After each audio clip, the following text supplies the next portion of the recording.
Good morning. This is the report of Group 6, Alzheimer disease. Group mates, Edward Mystica Jr., Rika Militar, Renalyn Engula Jean, Ryan Christian Mystica.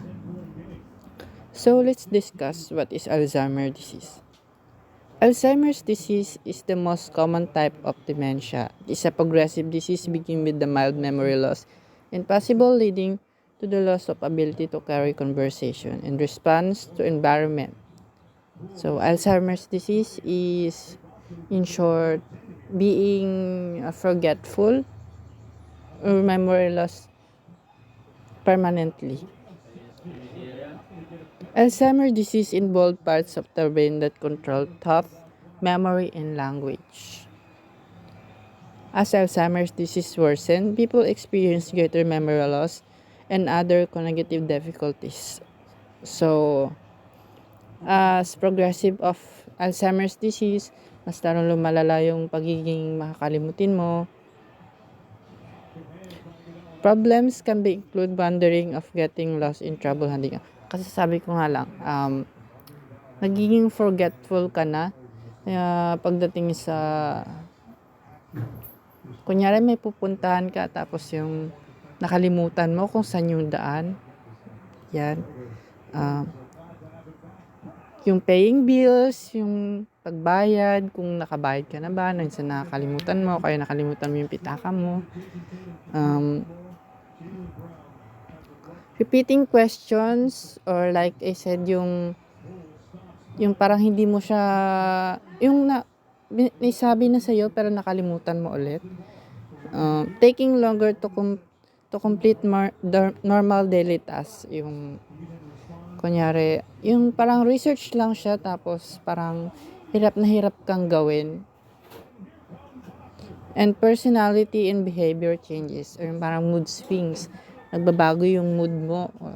Mamaya galit ka, mamaya masaya ka. Yan. Next. The difference between dementia and Alzheimer's disease. Dementia is a term to apply to a group of symptoms. Symptoms pa lang siya that negatively impact memory. But Alzheimer's is a specific progress of disease. Like I said, yung Alzheimer's is a progressive disease. Like, habang tumatanda ka, mas lalong lumalala, nagiging worsen yung sakit mo. The brain slowly causes impairment of memory and cognitive functions. The exact cause is unknown and no cure is available. Sabi nga, madidiscuss natin mamaya yung medication and treatment. So, let's proceed to the next slide. People who suffering from Alzheimer's disease is most common in people over the age of 65 or kadalasan sa mga matatanda. In short, the risk in Alzheimer's disease and other types of dementia increased by the age of affecting estimated in out of 1 to 14 or people over the age of 65 and every 6 people over the age of 80. Next. Why Alzheimer's is common in the elderly? Alzheimer's is common because in the elderly because of their age and the loss of their neurons or brain cells. The risk of developing Alzheimer's disease increase with the age, or medical research have uncovered a possible for this connection. Certain molecules involve the disease of term tau protein in spread disease. Is tau protein is responsible for the brain or sa neurons. Spread more easily in aging brain, or yung parang mas lalong niyang pina-progressive yung pagiging makakalimutin mo. The risk of developing Alzheimer's disease increase with the age. And like I said, habang tumatanda, mas lalong lumalala. Most of individuals with the disease are 65 and older. After the age of 65, risk Alzheimer doubles every 5 years. After the age of 85, the risk reaches nearly 1/3. So next. Two proteins are associated with Alzheimer's disease. So Alzheimer's disease is also be caused by the abnormal buildup of proteins in around our brain cells. One of the proteins involved called tau, deposit of which from tangled in the brain cells. Almond's pulp is a beta-amyloid protein involved Alzheimer's come from several molecules formed to collect between neurons in a form of breakdown of large protein called amyloid precursor protein or form of beta-amyloid 42 in thought be especially toxic. Amyloid plaques is a hard, insoluble accumulating beta-amyloid. So, ito yung parang pinapaliwanag lang namin yung meaning ng amyloids. Proteins that clumps together between the nerve cells or neurons in the brains of Alzheimer's disease patients. So, yung malaking contribution ng pagkakaroon ng Alzheimer's is yung amyloid kasi ito yung nagbi-build up ng Alzheimer's disease. So, what causes beta-amyloid plaques? Amyloid plaques form from piece of protein called beta-amyloid. Yun. Aggregated, the beta-amyloid is produced when much larger protein referred as a amyloid precursor protein or APP is broken down. It's composed of 771 amino acids and it's cleaved by the two enzymes produced by beta-amyloid. So, ito yung yung tsura ng o yung image ng normal sa may Alzheimer's. So, yung neurons, clear siya. Tapos, samantalang yung may Alzheimer's, meron siyang amyloid plaques, yung nagkakos ng mas lalong pagiging kakalimutin o yung isang image naman na naka-arrow, yung neurofibril tangles, yon. Nagkakaroon siya ng parang redness na ugat-ugat. So, yan. Next. Origin of Alzheimer's is Alzheimer's hereditary. For some reasons, others have says that Alzheimer's is not hereditary, but based on the research, Alzheimer's is genetically or namamana for some reason, like for example your mother have an Alzheimer's tapos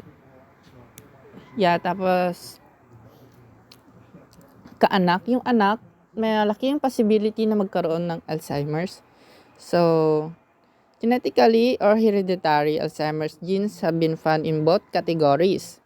It is estimated that less than 1% of Alzheimer's cases are caused by deterministic or genes that causes disease rather than increase the risk of developing a disease. So, mean or result from the new study contribute to growing the evidence. Ito yung sinasabi ko sa kanina na studies. One of the parents has Alzheimer's disease. The chance inherited from your mother are higher than from your father. Yeah. Next. Signs of Alzheimer's disease. Signs of Alzheimer's disease in mild Alzheimer's disease, a person may seem to be healthy but has more trouble making sense of the world around him or her, realizing that something is wrong often gradually of the person or his or family. Like I said, mahalata naman na ng family nyo or na madalas na nakakalimutin, like yung for example, pag-aalis, nakalimutan ng susi, nakalimutan mag-lock. Yeah. Yun lang yung mild. Sign of moderate Alzheimer's disease. The stage of intensive supervision or care become necessary, which can be difficult to many spouse and family. For severe Alzheimer's disease, people with severe cannot communicate or yung hindi na kayang makapagsalita kasi nakalimutan na and are completely dependent on others. Like, for example, kailangan na ng with the help of caregivers or yung helpers or maids Hindi na din kasi siya kayang makabangon, makalakad, makapagsalita.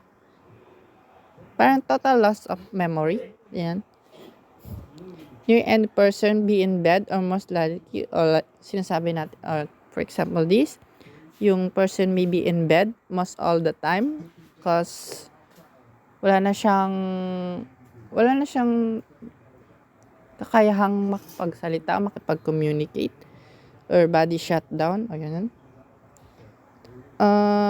For this medication and treatments, nasabi nyo na yung kanina, that Alzheimer's disease has no cure but has a treatment. Yeah, for example, this glutamine, rivastigmine, and donepezil are cholesterol inhibitor that are prescribed to mild to moderate symptoms. These are drugs may help reduce control some cognitive or behavioral symptoms. There are 3 drugs this type. Yan. Donepezils, Arixip, and glutamine. Razidine and rivastigmine are the only treatment approved by FDA or stages of Alzheimer's. Mild to moderate severe. So, hindi nakasama yung first symptoms kasi hindi pa naman kailangan. So dyan na po nagtatapos yung aming presentation. Thank you very much for your for the